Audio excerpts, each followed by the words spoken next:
My name is Shamare Holmes. I am the Manager of Community Relations for the Connecticut Sun, and we are excited to be at Buckley Elementary School, the first net zero energy school here in New England.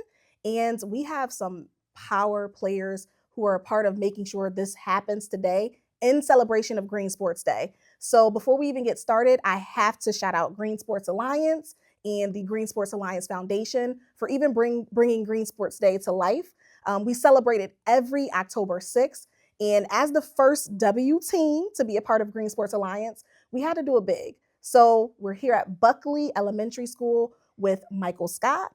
We have Superintendent Matthew Geary and the Mayor of Manchester, Jay Moran. And we just have some questions for them to help us really celebrate Green Sports Day and, again, New England's, right, first net zero energy school. So we're excited to be here. Thank you so much for even opening the doors. And I'll start with the very first question. What even is a net zero energy school? So Michale, can you help us with that? I can. First of all, for a discussion of zero energy, you just brought a lot of energy to the table. So I do appreciate that. So that's an interesting question. It doesn't mean that this is an off-the-grid building, meaning it's not like we could cut the power and this thing run independently. But what it does mean is that over the course of a year, this building produces more electricity than it consumes. So sometimes we are pulling electricity off the street and bringing it to the building, but on most days, we're actually pushing electricity off of this site into the grid. Awesome. And why Buckley Elementary School? Why here in Manchester? Well, you'd have to ask the two gentlemen over here. We do a lot of schools throughout Connecticut, but this came from the community of Manchester, this request. Well, we have a lot of green initiatives in this town. Obviously, starting years ago with our recycling programs, to do that. But then, as much as the town is doing so much green initiatives, which we'll get to when you ask us that question, but the schools are doing it along with us. So I'll roll it over to the superintendent to answer. So we've renovated 6 schools in Manchester in the last 10 years and 12 years. And so the first 3 did a lot of work with energy efficiency, but we're not net zero. When we went to the second phase of our Manchester 2025 project, which included Buckley, Bowers, and Keeney, before we went to referendum, actually, which had to be approved by the Board of Ed and the Board of Directors, we had community members actually advocating, I would say fiercely, for making these net zero, which not surprisingly increased the cost of the work. But the Board of Ed and the Board of Directors both approved the proposal with the additional funds to make it net zero. And that really was I think not that we wouldn't want it to be net zero, but that really did come from several community members who feel very strongly about the environment and want to make sure it's protected for future generations. And I think the Board of Ed and the Board of Directors feel the same way. And so they put the extra money into the project and the voters approved the project. So it was just, I think it really was, obviously architects did a lot of work, all the political leaders in town did a lot of work. But this one really, the net zero part of this really did come from the community. That's big. Yeah, so all of them came from the community, they all voted on. So. That's amazing. And I know you hinted at it a little bit, Michale, about just the benefits of this building in particular. How does the school's design operation contribute to the sustainability and the energy efficiency? Well, we completely redid the entire envelope.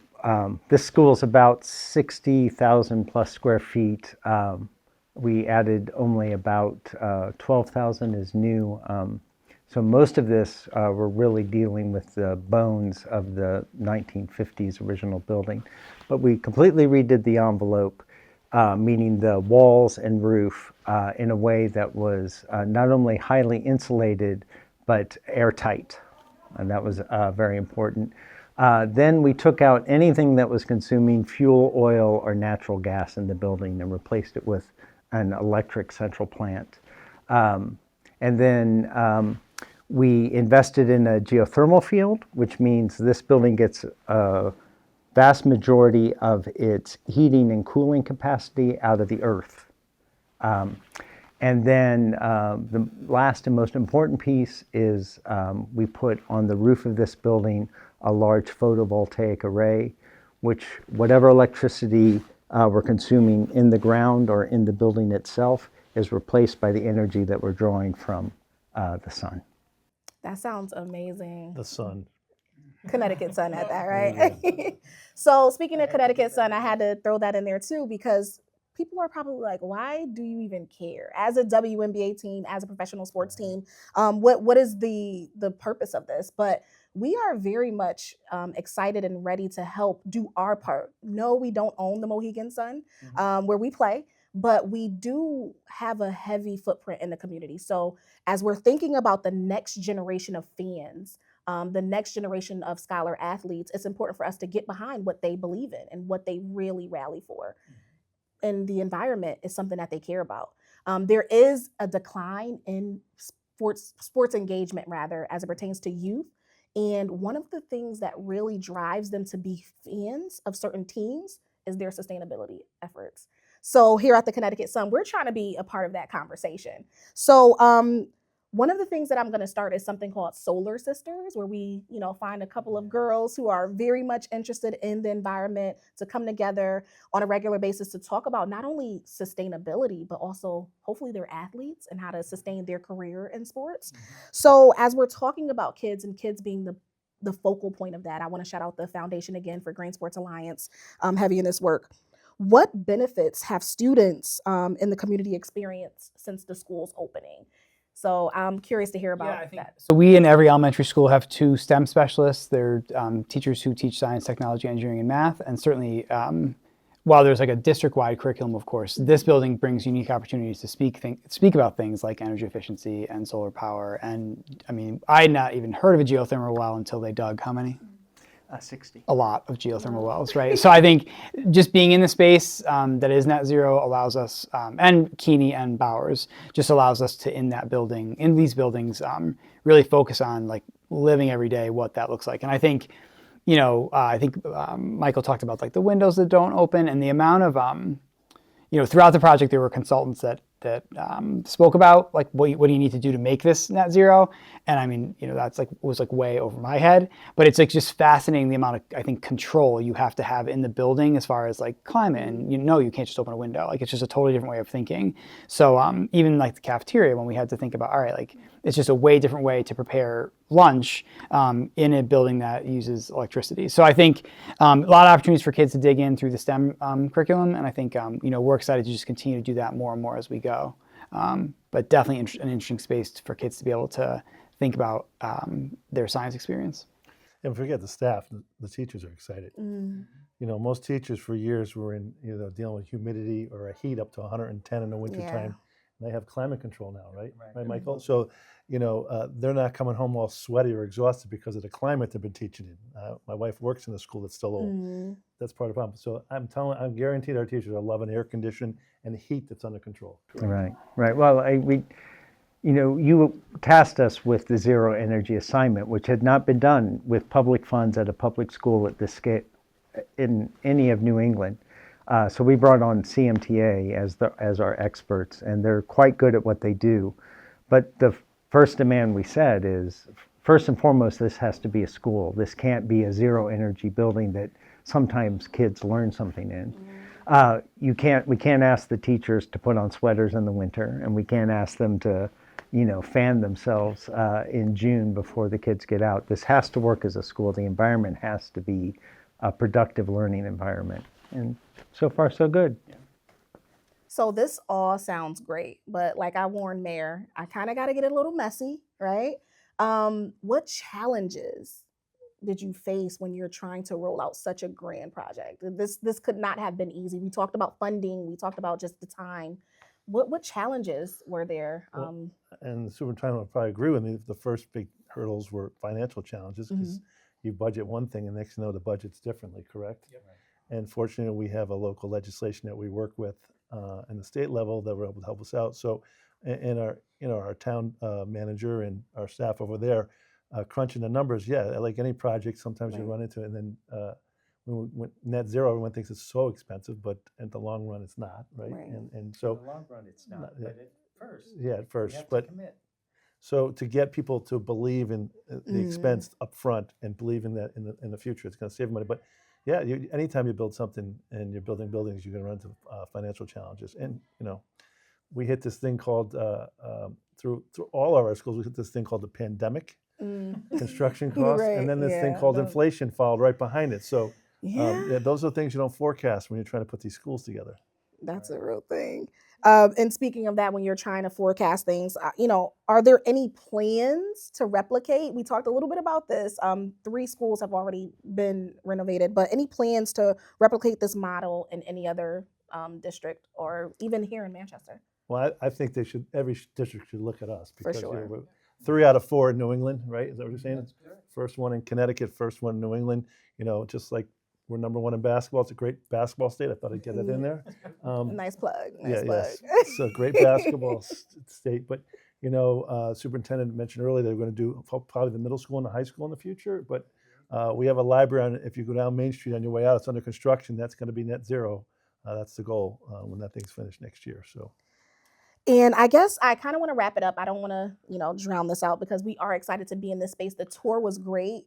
Please visit online, see what Buckley Elementary School here in Manchester is about. I want to close out with this, right? I know it's tiring, the buy-in, literally the buy-in to get people to believe in and fully support a net zero energy school. What advice would you give other school districts, right, that are interested in pursuing similar sustainability goals? And I can take it from the engineering aspect, the leader aspect of the school system, and just as the mayor, just a piece of advice for people who want to try this. I mean, I think just in terms of making sure the community fully understands like what we're trying to do, and we're as transparent as possible with what are the benefits, what are the costs, because there definitely is an upfront cost to. I think the mayor said like you have to commit to doing this. So I think we've been relatively successful at just communicating in like a very simple, straightforward, transparent fashion to the community, and receiving input from the community throughout our 6 building projects, including the last 3. So I just think transparency around what we're trying to accomplish. As Jay said, things just keep getting more and more expensive. So when you plan these projects out, we for us it was 3 schools, 1 referendum. This actually was the first school. So this school was on time despite a pandemic and on budget. Our last school was the one most impacted by inflation, COVID pricing, all those things. And it isn't like, oh, you didn't budget appropriately. It's that no one foresaw anywhere the spike in prices. So I think you really want the community to understand that these items are planned years in advance because there's a process that they have to go through that includes a referendum. There's a contingency fund built into the project, but as the mayor said, no one had ever seen any spike in price like this for construction materials, labor, supply chain stuff, and then inflation. So I think transparency with the community so they understand, good relationships, the Board of Ed and the Board of Directors with the mayor's leadership and the board chair's leadership work really well together, clear communication, same thing with our Board of Ed staff and the town staff. And then, as the mayor said, the legislative delegation, they're really critical to advocating to the state for our funding. Will encourage them to advocate for to ensure the Connecticut Sun stay in Connecticut. So we'll make a few calls after this to them. But I think just clear communication with all stakeholders is, and we are fortunate to have a mayor who does a really good job of saying like these are the things we need, and here's what's positive about our community, and showing up and just repeating that message over and over again. Yeah, it's hard to top that. I mean, I would just say, just like you ask your students, you have to show your work, right? So. There is a case where you have to buy an enormous PV array on a school building that a regular school building wouldn't have. You have to dig 60 geothermal wells underneath a ball field. Most schools don't have that. But then schools have a virtue of being around for a very long time. This one started in 1951 and it's still here. So for the last 4 years, you haven't had to buy fuel oil for this building, right? So that comes off your operating budget right off the top. And so you can. We also have to replace all the expensive things. I mean, I can't have you giving the mayor any ideas. I'm not. I got equipment that's expensive. Let's all take a breath. Let's all take a breath. This building is not. Who invited him? It's not an ATM machine.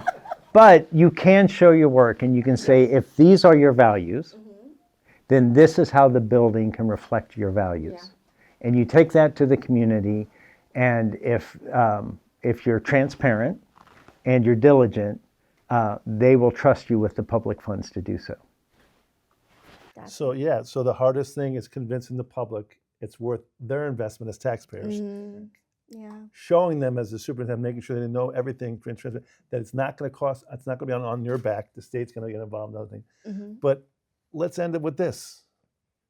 it's like the guy or the woman takes a 3-point shot in the W, right? Mhm. Go like this, and we're going, oh my God, you know what we did 3 times in a row? They did that? We got it 3 times. We hit 3 3-pointers here. Okay. Net zero, Mhm. right here in Manchester. Love it. Love it. Well, we are again excited to be celebrating Green Sports Day at Buckley Elementary in Manchester, Connecticut, the first net zero energy school here in New England. And we're just looking forward to learning and growing with you all here at the Connecticut Sun.